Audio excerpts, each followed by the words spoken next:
7h, 9h, les matins de France Culture, Guillaume Erner. 8h20 et l'on évoque cette fois-ci la dimension économique du Covid. Que dire des conséquences de cette pandémie alors que nous en serions donc à la 5e vague? Je reçois pour en parler le grand économiste Robert Boyer. Vous êtes l'un des pères fondateurs de l'école de la régulation. On vous doit Les capitalismes à l'épreuve de la pandémie, c'est aux éditions de la Découverte, et vous venez de publier un petit ouvrage passionnant, Une discipline sans réflexivité peut-elle être une science? C'est aux éditions de la Sorbonne. Au fond, l'interrogation est la même dans ces deux ouvrages. Vous commencez par vous demander quelles sont les conséquences économiques de la pandémie, et puis vous dites également dans l'autre ouvrage, Robert Boyer, que votre discipline a du mal à prévoir les conséquences d'une crise, et la pandémie en est une. Alors, comme j'en avais un peu assez qu'on tape toujours sur les journalistes, je me suis dit, on va taper sur les économistes avec vous. Robert Boyer, pourquoi a-t-on tant de mal à prévoir les conséquences d'une crise? Pourquoi finalement cette situation économique qui n'est pas si catastrophique que cela n'a-t-elle pas été prévue par votre profession? Alors, il faut savoir que la discipline économique s'est fondée sur quelques postulats qui ont fait son succès, mais qui l'ont fait divorcer des autres disciplines. Alors, ce qui est assez intéressant, la Covid est interprétée comme un mauvais moment à passer. Et dès lors qu'on a annoncé la disponibilité de vaccins, la crise était finie. Et vous vous souvenez, le retour des beaux jours. Alors, ce qui est intéressant pour les économistes, déclaration valait action. On voit très bien la grande différence entre la disponibilité et sa mise en œuvre. Deuxième élément important, il y avait un équilibre qui nous attendait quelque part. Et toute la théorie moderne de la macroéconomie, celle de Keynes, était centrée sur il y a des déséquilibres permanents de chômage, de crise financière, de marasme, de dépression. La nouvelle théorie macroéconomique a été basée, non, il y a un équilibre stable et seuls des événements imprévus le déstabilisent. Alors, est-ce que la pandémie était tellement imprévue? Non. Les services de renseignement américains, parmi les menaces, avaient, et beaucoup d'experts avaient déjà décliné les menaces stratégiques. Donc, la deuxième question, c'est l'isolat des économistes. Au lieu de se fondre dans l'ensemble des disciplines et importer ce qui est nécessaire, par exemple, évaluation de risque, ce risque avait été totalement éliminé. Troisième postulat, les économistes sont un peu scientistes. Qu'est-ce que ça veut dire, scientiste? La médecine a tellement fait de progrès qu'elle a même une théorie d'un virus en voie d'émergence. On a confondu la science en train de se faire et la science déjà faite. Et donc, il y a une sorte d'alliance. Nous allons triompher par la logique de la raison. Et c'est pris à revers par le fait que le virus circule. Et c'est un processus qui, plus on tarde à vacciner dans le tiers-monde, plus les mutations sont importantes. Et elles reviennent. Donc, voilà que la notion d'équilibre devait être remplacée par celle de processus. Et de processus interactif, celui des virus, celui de la finance et celui des décisions. Et vous voyez très bien que c'est un ajournement. Donc, si on était optimiste, mes collègues diraient c'est un mauvais moment à passer, nous nous sommes trompés légèrement. Tout mon livre me dit non, ça vient des fondements même au cours des 25 dernières années, des concepts qui nous ont écartés de la compréhension du monde réel. Donc la crise est beaucoup plus grave qu'une erreur momentanée de prévision. Ce sont les fondements même qui sont en question. Mais alors quand on prend justement les premières comparaisons qu'on a faites, on était complètement hors sujet, puisqu'on a parlé de la crise de 2008, on a parlé de la crise de 1929, on a parlé aussi de la peste noire, ce qui ne nous rajeunit pas. Donc en 1348, et Robert Boyer, tout cela finalement n'est pas sous nos yeux, je me trompe? Alors là, à nouveau, c'est un biais quantitativiste. Moi, ce qui m'a beaucoup frappé, on a comparé 1929, qui est un effondrement d'un régime d'accumulation, 2008, qui est l'effondrement... Il faut que vous nous disiez ce qu'est un effondrement de régime d'accumulation. Un effondrement, c'est-à-dire que les agents avaient l'habitude d'agir au jour le jour. Et tout se passait bien sans qu'il n'y ait aucune main visible. C'est-à-dire que la dynamique était telle que les actions étaient compatibles. Brutalement en 29, alors que tous les économistes, par exemple Irving Fisher, imaginaient une prospérité infinie. Voilà que mystérieusement s'effondrent les marchés financiers. Et les agents sont tétanisés. De même, en 2008, c'était l'euphorie extraordinaire. Et voilà que brutalement, les actifs de toutes les institutions financières ne peuvent plus être évalués. Arrêt des paiements. Et vous voyez, la crise, c'est l'arrêt. Or, les économistes considèrent que c'est la chute absolue du PIB qui compte. Or, cette chute peut être due à une crise financière, à un virus ou à la dynamique normale de l'accumulation. Et donc, pour eux, ils sont mis à comparer quantitativement, sans du tout analyser les causes. Or, les causes n'ont rien à voir. Crise endogène en 2008 et crise venue d'ailleurs. Et du coup, la comparaison n'est pas raison. Et vous voyez à nouveau qu'on touche aux bases conceptuelles de la discipline. Mais alors, ce qui est problématique, Robert Boyer, c'est que beaucoup de vos confrères prédisaient une sorte de fin du monde, avec énormément de chômeurs, avec de grandes difficultés. Dans certains pays, il y a des difficultés pour les populations les plus pauvres. En Europe et en Amérique, on a assisté au contraire à quelque chose de très différent. Et il y a des tensions sur le marché de l'emploi parce qu'on ne trouve pas à embaucher. Les marchés financiers n'ont jamais été aussi hauts et un certain nombre de matières premières, de denrées, sont également extrêmement chères. Bref, c'est un peu le contraire de ce que l'on avait prévu. Oui, alors justement, parce si on est à l'image de 1929, ce qu'on redit, c'est la dépression et la déflation. Alors, ce qu'on a complètement oublié, c'est que autant le virus était exceptionnel, mais les politiques ont été totalement atypiques, puisque tous les pays ont relancé d'environ 5 à 10% du PIB. Et c'est cette inondation du soutien des revenus, de la lutte, qui a complètement changé l'attitude des salariés. Au lieu d'être précarisés et faire la queue pour obtenir des sous populaires, voici que ces derniers ont pu arbitrer. Je ne vais pas retourner à un emploi trop difficile. Et donc, vous voyez, l'aspect tout à fait intéressant, le processus politique a annulé les conséquences traditionnelles. Et vous voyez, à nouveau, il faut que le processus politique peut changer la dynamique du cours qui n'était pas absolue. Et du coup, vous avez le paradoxe suivant. Les salariés en sortent plutôt renforcés de cette dynamique-là parce que leur revenu a été soutenu et il n'y a pas eu de paupérisation et de pression. Sans compter que la Covid a révélé combien des emplois étaient difficiles à assurer. Je reviens sur la discussion précédente sur l'hôpital. On s'est aperçu, on découvre que certains ne veulent plus faire des métiers correspondants. Et donc, voilà qu'on découvre dans la crise les problèmes cachés de la décennie précédente. Et là, le troisième faiblesse de la théorie, c'est la non prise en compte du temps historique. Le temps historique est là. Et des petites transformations se manifestent dans les grandes crises et c'est la surprise totale parce que les économistes sont des continuistes. Fondamentalement, la prospérité engendre la prospérité. Alors que la régulation, la prospérité engendre des comportements déviants qui vont faire passer de la prospérité à la crise. Donnez-nous des exemples parce que pour vous, c'est très concret, mais ça peut être abstrait. Prenons 2008. On invente de façon donnée des crédits à des foyers américains qui n'ont pas de revenus. En leur disant, les prix de l'immobilier n'ont jamais baissé aux États-Unis. Donc, endettez-vous. Et vous voyez par exemple des chauffeurs de taxi qui, après avoir acheté un premier appartement, en achètent un second. Et le paradoxe est que l'économie réelle suit. Mais vous voyez très bien que lorsqu'arrive le moment de repayer, et on a titrisé ces titres, on a mis tous ces titres ensemble, et on les a vendus au monde entier, y compris par exemple à la mairie de la Plaine-Saint-Denis. Et lorsque arrive la crise, brutalement, on s'aperçoit que ces valorisations sont totalement fausses et vous avez un renversement. Ces marchés terriblement liquides sont totalement asséchés. Et quelle a été la conséquence ? C'est l'innovation même financière de titrisation qui crée le boom et qui crée la crise. Raisonnement qui est faisant par Bernanke, ce n'est pas totalement absent. Des gens malins, Bernanke avait ces modèles-là, mais il n'occupait pas le centre de la profession. C'était des curiosités.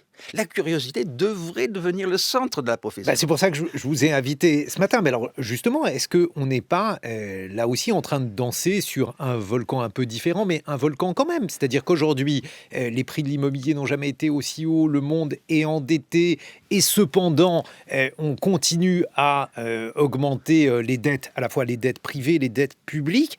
Est-ce que ça ne va pas se terminer mal un jour, Robert Boyer ? Oui, parce que si vous voulez, le bazooka des banques centrales a été terrible. On a inondé. Imaginez, vous avez un incendie dans un village et vous incendez la ville entière. Mm-hmm. Et du coup, on ne résout pas les problèmes sectoriels ou microéconomiques qui sont à la sous-jacent. Ce qui fait que, alors qu'on a l'apparence de surmonter la crise, on l'achète avec du crédit. Et quelle est la répercussion ? Flambée des biens immobiliers. Si vous regardez bien dans toutes les capitales qui se portent bien, la richesse, y compris des traders, se convertit dans des loyers, dans l'immobilier et dans la bourse, parce qu'avec des taux d'intérêt quasiment zéro, mécaniquement, les évaluations vont au ciel. Et là, la quatrième faiblesse, c'est la finance a divorcé de l'économie réelle. Ce sont carrément des bulles qui s'auto-valorisent. Et Si la reprise économique n'a pas lieu, et vous voyez très bien que la succession de la 5e vague, Omicron, les tensions inflationnistes, le ralentissement de la Chine, vous aurez un moment. Et alors, mon anticipation est que la prochaine crise ne sera pas sanitaire, mais elle sera financière, si on n'arrive pas à donner des solutions dans l'économie réelle aux divers problèmes sous-jacents. Ça veut dire quoi une crise financière? Ça veut dire que, donc, imaginons, par exemple, le monde continue à s'endetter, les actions continuent de flamber, l'immobilier continue de croître, et puis, à un moment, il va falloir rembourser tout cela, il va falloir payer. Voilà. Robert Boyer. Par exemple, vous savez que le taux d'emploi ralentit aux États-Unis. C'est grosso modo, oui, si... Le taux d'emploi, ça veut dire que des gens sortent du marché de l'emploi. Vous avez un paradoxe, ils sont sortis et ils ne reviennent que très partiellement. Donc, on crée moins de richesses qu'avant. Alors qu'on s'est terriblement endetté. Vous voyez bien, la capacité de remboursement est plutôt diminuée, mais les besoins de remboursement. Et du coup, le moindre événement, la moindre révélation, le fait qu'une banque locale est obligée fait faillite, etc., par manque, peut précipiter ce qui était le cas de 2008. Ce sont quelques fonds qui ont déclenché la panique générale. Et alors, la chose qui est tout à fait intéressante dans la finance, l'excès de liquidité se traduit par la pénurie absolue de liquidité. Plus personne ne veut transacter avec quelqu'un. Et je redoute que ce soit un plein de passage. Si on va en Europe, imaginez que vous voyez, la divergence entre le Nord et le Sud va s'accentuer, tant en termes d'épidémiologie que de prospérité. Mais on va s'apercevoir que la politique de la Banque centrale, qui a maintenu le rachat des titres publics, même des économies les plus faibles, peut susciter l'interrogation des milieux financiers. Et vous avez à nouveau apparaître une différence qui apparaît entre la dette, le taux de la dette italienne et le taux allemand. Et vous pouvez très bien imaginer une répétition de la crise de 2011. La politique du BCE arrive à ses limites par son succès même. Et vous voyez, à nouveau, il faut quelque chose de raisonnement dialectique. C'est parce que la tentation de l'économie, c'est de projeter le futur, c'est le passé récent. Pas du tout. Vous avez des points de rupture et c'est ça qui devrait être la tâche des économistes. Détecter quelles seront les sources des prochaines crises. Et ce n'est pas l'activité traditionnelle des économistes. Mais alors, Robert Boyer, parce que là où on ne vous suit pas, vous dites que la situation dans laquelle nous sommes aujourd'hui est périlleuse. Mais néanmoins, j'imagine que vous ne critiquez pas la décision qui a été prise par de nombreux gouvernements qui consistait à soutenir l'économie dans des périodes d'arrêt, dans des périodes de demi-arrêt. Tout à l'heure, on évoquait par exemple les boîtes de nuit qui vont devoir fermer. J'imagine qu'il y aura des mécanismes d'assistance. On ne peut pas imaginer autre chose sauf à mettre des gens dans la misère immédiatement. Oui, mais ça c'est un palliatif. C'est comme si vous vous blessez, vous mettez un sparadrap. La véritable question, et je vais vous dire ma surprise. Imaginons que la confiance revienne. Confiance dans la parole du gouvernement, confiance dans le fait qu'on ne va pas mourir de la Covid. Alors toute l'épargne accumulée, qui est énorme en France, pourrait se déverser. Ce qui rendrait inutile le soutien public. Donc le soutien public est un piètre substitut du fait que, imaginez que la confiance, que les fêtes de fin d'année puissent se prendre...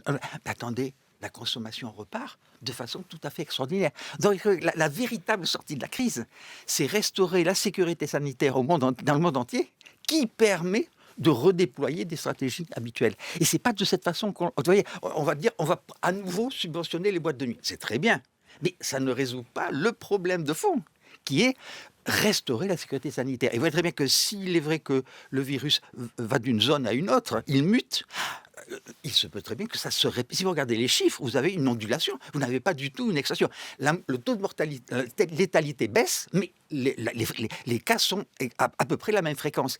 Et donc c'est ça. Et du coup, vous voyez à nouveau le fait que la santé était hors du champ habituel des économies, si ce n'est pour faire des économies, nous empêche de voir que dans ce mécanisme-là, le limitant de la croissance, c'est le système de santé. Vous voyez le renversement. L'économiste est humble. Comme disait Angela Merkel, un journaliste demandait quel est votre agenda ? Suivre au mieux les développements du virus. Quelle modestie! Parce que vous voyez très bien, c'est pas je vais résoudre par volontarisme cartésien.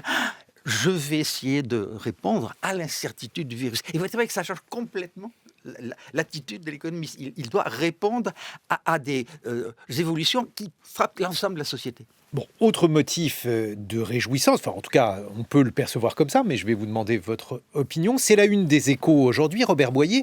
On annonce que ces relocalisations en France, donc d'un certain nombre d'activités, puisqu'on a vu avec cette crise du Covid que le monde ne pouvait pas supporter des chaînes logistiques aussi complexes, qu'on ne pouvait pas attendre du Doliprane de l'Inde, parce que si tout le monde en avait besoin, ça pouvait provoquer de graves problèmes en France. Et donc, à nouveau, on crée des emplois dans l'industrie. C'est une bonne nouvelle. Ah, c'est une très bonne nouvelle. Modulo le fait que le nombre de produits qu'il est économique de répatrier est relativement petit. Vous imaginez que nous prévions des GAFAM. Nous n'avons pas en Europe l'équivalent des GAFAM. Donc, vous voyez, le Doliprane, sans problème, d'autant plus que les brevets c'est un produit banal, etc. Mais les études du Trésor ont montré que les produits stratégiques étaient en petit nombre. Sinon, vous avez le coup que l'autonomie nationale s'achète avec une pression sur le pouvoir d'achat. Alors, deuxième élément important, là vous avez raison, on avait arbitré à minimisation en permanence des coûts contre résilience du système. Et là, les deux solutions sont diversification. Alors là, il faut peut-être expliquer, Robert Boyer, c'est-à-dire que finalement, on s'était habitué à acheter au moins cher. Exactement. Acheter au moins cher avec des chaînes logistiques complexes. Acheter au moins complexes. cher fait que, par exemple, l'Industrie allemande délocalise dans les pays de l'Est. Et donc, c'est parfait du point de vue des entreprises. Et là, à nouveau, le coup de semence, on réalise qu'on est totalement... Vous avez la surprise, nous ne savions plus produire des masques. Ce qui n'est quand même pas le comble de la technologie. Tout simplement parce que même dans ce domaine de basse technologie, la division internationale du travail permettait des coûts sans précédent sur les masques chinois. Donc, vous voyez à nouveau l'aspect très important. La crise révèle les problèmes non résolus ou non perçus du passé. Et à nouveau, les économistes sont fâchés parce qu'ils voudraient instantanément trouver une solution, alors qu'il faut redéployer dans le temps. Et je souhaiterais vraiment volontiers, vous savez, je crois que sans autonomie manufacturière, il est difficile qu'un pays arrive à prospérer. Bon alors, imaginons, on relocalise un certain nombre d'activités qui ne sont pas stratégiques mais qui peuvent être importantes. Par exemple, la France se met à nouveau à fabriquer des vélos. Et c'est d'ailleurs un mouvement qui est en cours. Et donc, on peut imaginer que ces vélos seront plus chers que les vélos qui sont importés de Chine, par exemple. Et le consommateur français devra débourser plus d'argent. Quelles sont les conséquences économiques de ce monde-là si on est de retour dans un monde de la cherté, en tout cas pour une partie des produits, Robert Boyer? Il y a une enquête qui a été faite et la plupart des pièces viennent du monde entier. Elles sont tellement sophistiquées. Donc la difficulté, c'est que vous pouvez imaginer un assemblage ex post, mais les composants sont devenus tellement sophistiqués que c'est très difficile d'imaginer une bicyclette totally made in France. C'est-à-dire, vous aurez la marque, le châssis, mais pas du tout les éléments, les freins, les câbles, les batteries, etc. Donc, à nouveau, l'idée, la division du travail est allée tellement loin que le coût à payer. Je vous donne un exemple que j'ai étudié. Le Brésil, dans les années 80, a voulu se doter d'un équivalent de Apple. Les coûts étaient 5 fois ceux du Apple. Donc, à nouveau, l'idée d'autonomie vers le marché brésilien des micro-ordinateurs n'était non compétitif, quelle que soit la dynamique correspondante. Et c'est ça qui est difficile parce que les gains de productivité ont été obtenus par la mondialisation et la pression sur les coûts salariaux en se délocalisant dans des pays de bas salaire. Et ça, du coup, la relocalisation aura lieu, mais elle n'aura pas l'effet de reconstituer la cohérence des systèmes productifs nationaux. Il faut bien voir que tant la France que l'Angleterre ont perdu cette cohérence-là. Ça sera des contributions à l'indépendance stratégique, mais pas le retour à une pleine autonomie d'un système productif qui répondrait par exemple à une explosion de la demande. Alors, là aussi, on continue à faire de la politique fiction. On évoquait la situation à l'hôpital. On a vu, ou on aurait dû voir pendant cette pandémie, que l'importance d'un système de santé ne pouvait pas être contestée. On ne peut pas dire que pour l'instant, elle soit au cœur des programmes politiques des différents candidats à la présidentielle. Mais là aussi, on peut toujours espérer, Robert Boyer, le fait, par exemple, que l'on décide de plus investir dans un secteur parce qu'on a vu qu'ils étaient essentiels, par exemple l'hôpital. Qu'est-ce que ça pourrait avoir comme conséquence, selon vous? Est-ce souhaitable, d'ailleurs?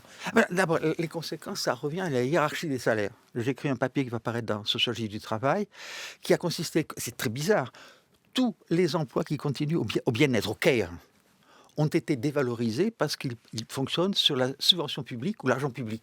Et comme les finances publiques étaient limitées, le principe de formation a été maximiser les économies budgétaires. Et on s'aperçoit, vous voyez très bien, le taux de défection du personnel soignant est monumental. Donc, la grande difficulté est multiple. Mieux articuler l'hôpital au reste du système. Par exemple, ce qui me plaît dans la situation actuelle, les docteurs, les centres de soins peuvent vacciner. Alors que vous voyez, dans la première phase, tout était centré sur l'hôpital. Donc, la qualité du système de soins, c'est aussi l'articulation. Et c'est, deuxièmement, l'idée qu'on investit dans le long terme pour avoir les capacités de répondre à l'aléa. Et donc, il faut du mou, paradoxalement. Alors que toutes les mesures étaient de réduire le mou, de centraliser, de réduire.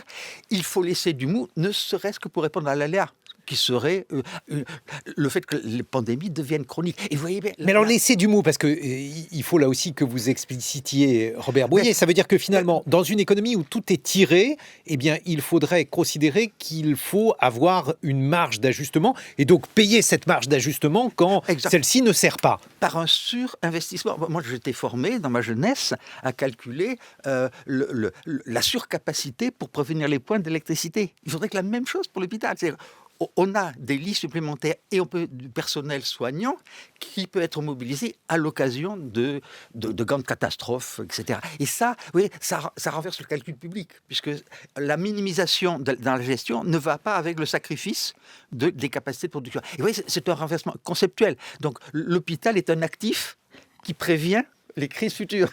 Et ça coûte un tout petit peu, mais alors je vous donne un dernier chiffre qui se trouve dans Bloomberg. Excusez-moi.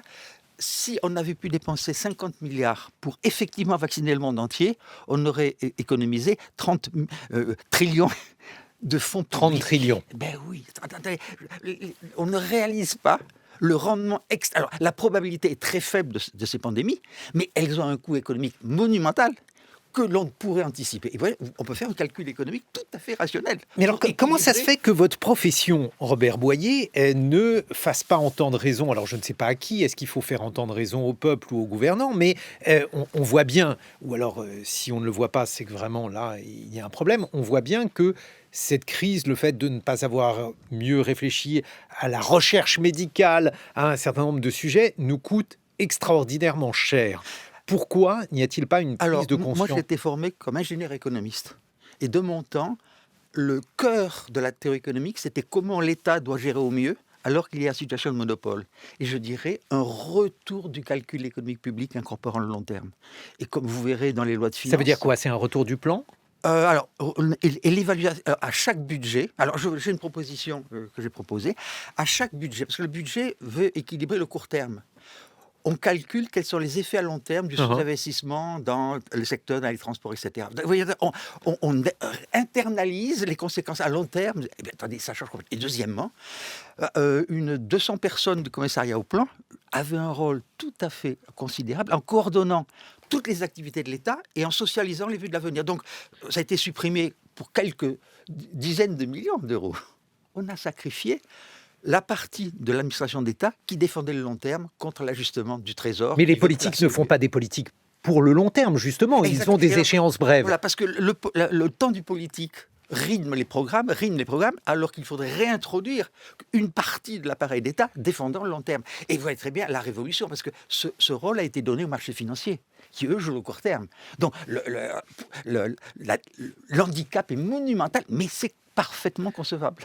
Robert Boyer, il faut dire du mal des économistes. Votre profession est aujourd'hui extrêmement spécialisée. Elle n'a pas ni de vue d'ensemble, ni de théorie d'ensemble de ce qui se passe. Et c'est ce que vous évoquez dans Une discipline sans réflexivité peut-elle être une science aux éditions de la Sorbonne. Ça aussi, c'est une véritable rupture par rapport à ce qui se pratiquait avant. Ben oui, si vous voulez, dans ma jeunesse, tout le monde doit être théoricien mathématique. Et le programme de fonder mathématiquement une équipe générale a failli. Du coup, les big data envahissent le domaine et le métier d'économiste a complètement changé. C'est un économètre, c'est un spécialiste du traitement des données. Et vous voyez très bien, et c'est science sans hypothèse. Et vous voyez très bien pourquoi c'est... Alors, si je veux vendre, si je m'appelle Amazon et optimiser mon site, c'est parfait. Si je veux comprendre la dynamique des crises que je viens de décrire, c'est catastrophique, puisqu'il n'a pas d'hypothèse. Or, science et hypothèse. Et vous voyez la drame. Donc, succès total des économistes. Ils sont des professionnels aguerris, c'est absolument magnifique. mais ils ont quitté le cœur de la discipline. Elle est vide. C'est un cœur vide. Et la réalité se venge. C'est-à-dire que dans les crises, l'étonnement et le désarroi est monumental. Ce qu'on n'avoue pas d'ailleurs, hein, personne presque avoue, que je me suis trompé. Alors je vous donne une note d'exception, mes collègues de l'OSCE ont récemment avoué qu'ils s'étaient trompés en anticipant la montée du chômage. Mais la modestie économique commence avec « je me suis trompé ». Et moi, je peux vous réciter les 6 ou 7 fois où je me suis trompé monumentalement. Et c'est comme ça que j'ai pu vous décrire ce que j'ai décrit là, parce que j'ai fait des erreurs monumentales dans le passé. Et donc, modestie de l'économie, on se trompe tout le temps. Mais personne ne l'avoue. Est-ce que ça veut dire qu'il n'y a pas assez d'idéologie, je veux dire d'idéologie assumée, puisque ce temps-là de l'économie que vous évoquiez était un temps où il y avait des paradigmes, il y avait des marxistes, il y avait des keynésiens, il y avait des libéraux. Aujourd'hui, on a l'impression que tout le monde est dans une forme d'orthodoxie, c'est-à-dire plus ou moins libérale, mais dès lors, il n'y a pas véritablement de progrès de la connaissance économique. Je dirais qu'il y a plus d'agora. Lorsque j'étais ma jeunesse, des orientations marxistes, keynésiennes, etc., coexistaient. Il y avait un dialogue. Ce dialogue a disparu par hyper-spécialisation. Et c'est ça qui est un peu... Dans la fin de mon livre, vous avez vu que les prix Nobel diagnostiquent ce malaise. Le système est cybernétique, on est guidé par les étoiles des revues, etc. Il n'y a plus de cerveau collectif. Donc mon argument serait créer des agoras. Oui, et la Covid est un magnifique exemple. Chers collègues, comment voyez-vous ? Et on invite le public, on invite des experts, etc. Et vous verrez que ça ferait énormément progresser. Parce que... D'un autre côté, si on prend les derniers prix Nobel d'économie, alors on pourrait faire le calcul, mais beaucoup l'ont eu pour de la microéconomie, pour essayer de dévoiler le comportement du consommateur individuel. Alors, il y a l'économie comportementale, mais surtout des techniciens. Mécanismes de causalité, séries temporelles. Grosso modo, ce sont devenus des techniciens. Ou alors des spécialistes de behavioral economics. C'est-à-dire d'économie comportementale. C'est-à-dire comment font les consommateurs dans les allées des supermarchés. Du comportement du consommateur supermarché aux citoyens qui protestent contre la vaccination. Vous voyez qu'il y a un monde. Et ce monde est abandonné. C'est-à-dire, grosso modo, l'économiste fournit les outils qui permettraient de penser. Mais personne ne reconstruit la maison. Et c'est ça. Et moi, dans les jeunes générations, je suis frappé. Il n'y a presque plus aucun étudiant qui ose faire de la théorie.